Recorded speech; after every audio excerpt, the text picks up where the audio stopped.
Et on va parler littérature ce soir avec une très belle initiative, 9e édition des Nuits de lecture. Bonsoir Nicolas. Bonsoir Mohamed. Ça démarre aujourd'hui avec des événements partout dans le monde. Et vous savez, c'est devenu un rendez-vous incontournable organisé par le Centre national du livre avec des centaines d'événements physiques et numériques jusqu'à dimanche.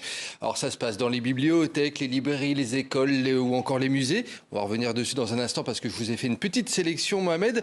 La thématique cette année, les patrimoines avec derrière l'idée de transmission et de l'héritage commun. Et parmi les parrains de cette édition 2025, on retrouve Stéphane Bern. Mohamed, l'objectif de l'événement, bien entendu, c'est célébrer la lecture et les livres. Écoutez à ce propos Pascal Perrault, c'est le directeur général du Centre national du livre. Il est au micro d'Agnès Nabat. Avec la lecture, on s'émancipe parce qu'on découvre que d'autres personnes, des personnages de romans, finalement vivent, ressentent les mêmes choses qu'on peut vivre nous.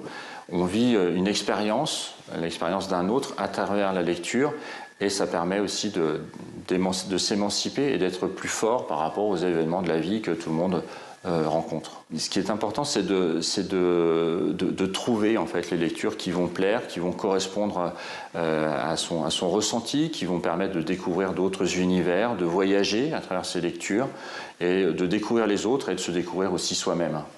Et 31 participants dans le monde, 31 pays, Nicolas, tout de même du Canada à l'Australie en passant par l'Indonésie, le Liban ou encore le Maroc. Et vous nous avez concocté une petite sélection parmi les 130 événements à ne pas manquer. Ouais, 130 événements, donc c'est une liste non exhaustive bien entendu, mais vous allez voir un petit peu la saveur de cet événement. En Allemagne par exemple, à l'Institut français de Munich, les enfants ils pourront par exemple assister à une soirée pyjama autour des contes. À Caracas au Venezuela, une promenade lecture sera organisée dans le centre-ville. Je vous ai également sélectionné à l'Institut français de Jakarta en Indonésie un atelier lecture autour de l'œuvre du petit Nicolas, ou encore à l'Institut français de Mensen en Algérie. Et bien là, ce sera le patrimoine littéraire du 19e siècle qui sera à l'honneur. Bref, de quoi trouver son bonheur, quel que soit le pays où l'on se trouve. La 9e édition des Nuits de la lecture, c'est donc de ce jeudi jusqu'à dimanche. Toute la programmation à retrouver sur nuitdelalecture.fr, nuit avec un S. La lecture à l'honneur donc durant 4 jours. Nicolas, vous l'avez dit, jusqu'à dimanche.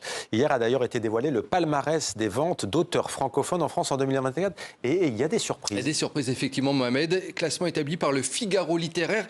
Et vous voyez le podium des 3 premiers. Donc, pour la 2e année consécutive, c'est Mélissa d'Acosta qui est en tête de ce palmarès.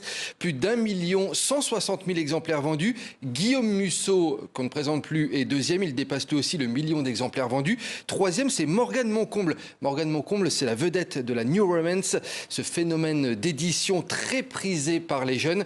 Et puis Mohamed, parmi les 10 premiers, on peut encore citer les Français Franck Tilliez et Virginie Grimaldi, le Suisse Joël Dicker ou encore l'écrivaine algérienne Sarah Rivens. Et puis il faut savoir que ce top 10 est marqué par l'absence de l'écrivain français Marc Lévy. C'est une grande première depuis 20 ans.